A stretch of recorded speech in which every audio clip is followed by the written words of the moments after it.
Mungkin ini pemain kunci ini gimana menurut para citizen musim ini? Ocehannya, komennya.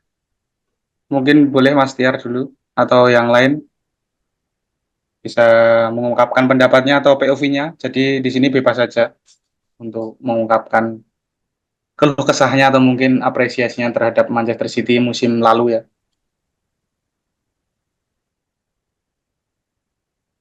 Oke, ini Mas Admin. Kalau menurut saya semua tetap penting sih.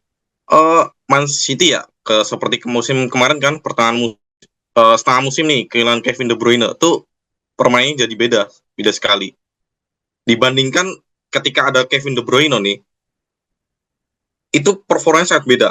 Jalan mainnya tuh juga beda. Terus untuk yang Phil Foden ya, oke, kalau performanya Phil Foden makin lama itu makin naik. Aku sangat suka sama performanya. Terus untuk yang Rodrigo ya, itu konsistennya. Terus tapi apa ya? Kadang mistik-mistik kecilnya Rodrigo itu ya masih oke sih. Semua sangat penting, masih penting. Jadi masih setuju ya pemain kuncinya masih yang tiga ini kalau cedera salah satunya terasa ya, Mas. Ya, terutama Iya, si Kevin De Bruyne ini karena mereka dia adalah supplier lini depan ya. Jadi sangat vital sekali posisinya gitu kan.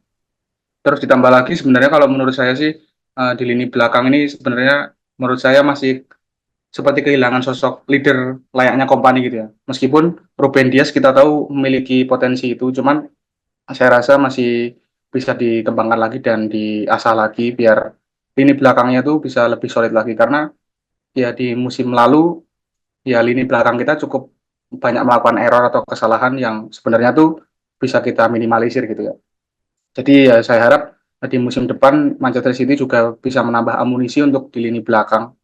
Entah nanti mungkin back muda yang potensial atau mungkin back yang sudah punya experience yang cukup baik biar bisa mendampingi dia dalam mengawal lini pertahanan sih. Biar nanti di musim depan itu semakin merata untuk semua lininya gitu sih.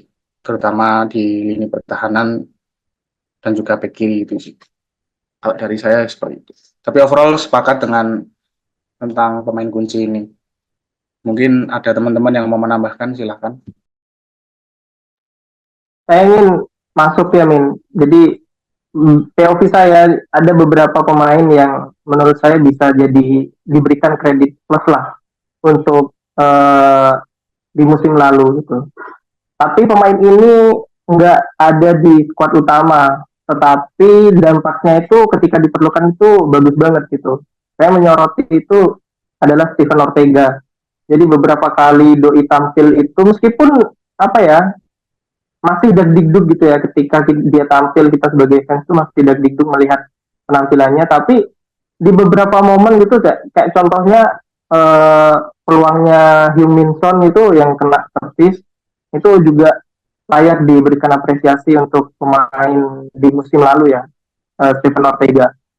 Nah, harapannya sih untuk pemain-pemain yang masih ada di pilihan kedua itu bisa mengembangkan potensinya dan pemain yang ada di lapisan pertama itu apa ya merasa ada saingan di situ sehingga performanya semakin hari semakin bisa dikembangkan gitu. Saya melihat bahwa Ederson ini kayak terlalu lama ada di posisi nyaman gitu, nggak ada saingan gitu. Nah, terbukti ketika Stephen Ortega mulai perform, nah Ederson ini juga bisa menampilkan yang terbaik kayak gitu. Jadi beberapa kali dia kalau dulu kan sebelum bahkan musim ini pun bisa dibilang Ederson itu kan julukannya one shot one goal gitu kan. Tetapi musim ini menurut saya Ederson itu beberapa kali nggak one shot one goal kayak gitu. Jadi itu mungkin dampak dari adanya Steven Ortega yang mulai perform kayak gitu. Terutama di beberapa laga terakhir gitu. Sampai puncaknya adalah dia kesal ketika diganti oleh Steven Ortega di laga Hotspur gitu. Jadi saya harapannya adalah pemain lapis kedua itu bisa mengembangkan diri lebih baik lagi dan pemain yang di lapis pertama itu makin top perform kayak gitu. Jadi persaingannya semakin sehat dan ke performa secara tim juga semakin bagus, semakin solid kayak gitu sih. Oke, Mas Biri, Mas Mimri, masukannya sih ya benar. kalau dari saya juga sisi persaingan antara Ortega sama Ederson sih kelihatan menjelang menjelang akhir musim ya. Tapi nggak tahu kekhawatiran dengan adanya persaingan ini sedikit seperti negatif karena ada isu-isunya katanya Ederson mau ini apa? Ke Mau Arab ya. mencari klub lain gitu kan. Itu isu Betul itu sih. isu menarik juga itu untuk dinantikan nanti sampai start musim ini ya. Benar nggak, Mas? Ya, betul Mas. Betul.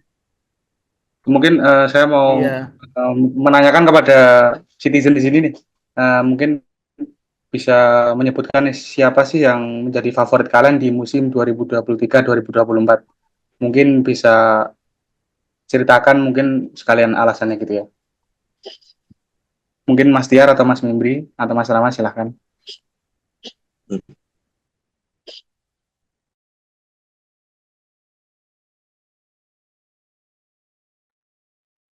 Mas Tiar dulu deh. Nih, Mohon maaf nih, main satu atau dua. Bebas Mas, oke. yang penting menurut Mas ini Oke. favorit banget lah di musim 2023-2024 dan alasannya kenapa kayak gitu. Oke, kalau yang dari belakang tetap Mas, ke Kevin De Bruyne sih. Alasannya itu, pas Kevin De Bruyne kan habis cedera masuk itu kan buat gantiin, tuh mainnya sih jadi bener-bener beda Mas. Itu pembeda banget. Jalan tempo serangan tuh makin lancar. Yang dua nih ada Doku nih. Dari perkembangan Doku nih dari awal musim sampai menjelang akhir musim nih, dia tuh termasuknya udah bagus Mas. Daripada pemain-pemain yang lainnya yang satu musim nih harus adaptasi mungkin 2 musim 3 musim seperti itu. Jadi kalau ada Doku ya, semua City tuh mainnya pasti nyerang, attack, hampir nggak kasih celah. Jelas sih seperti kemarin kan, pas FA Cup itu aja. Baik. Mungkin untuk pertandingan yang menurut Mas memorable nih yang dimainkan sama kedua pemain favorit tadi, waktu match mana Mas? Masih ingat nggak?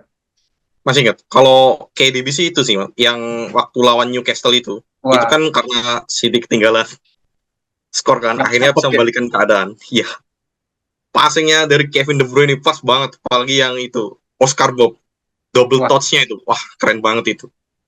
Itu juga salah satu itu Mas, penentu gelar musim ini sih. ya benar. Sepakat. Kalau nggak ada itu mungkin kita bisa terpeleset ya Mas, karena Iya, momen itu mengubah setuju. segalanya. Sepakat.